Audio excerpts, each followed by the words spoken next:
Vereadores e vereadoras que registrem seus votos.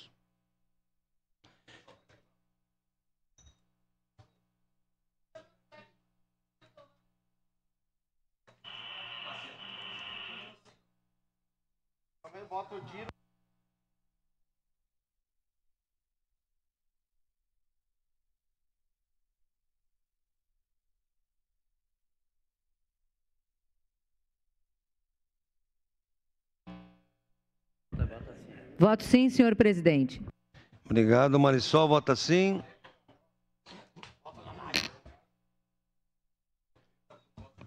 Como vota, Xuxa?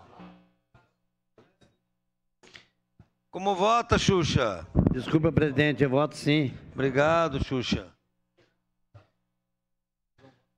Encerrado o registro dos votos, encerrada a votação. Moção número 26, 2023, foi aprovado por unanimidade com ausências Juliano Valim, Rose Frigeri, Sandro Fantinelli e Fiuza.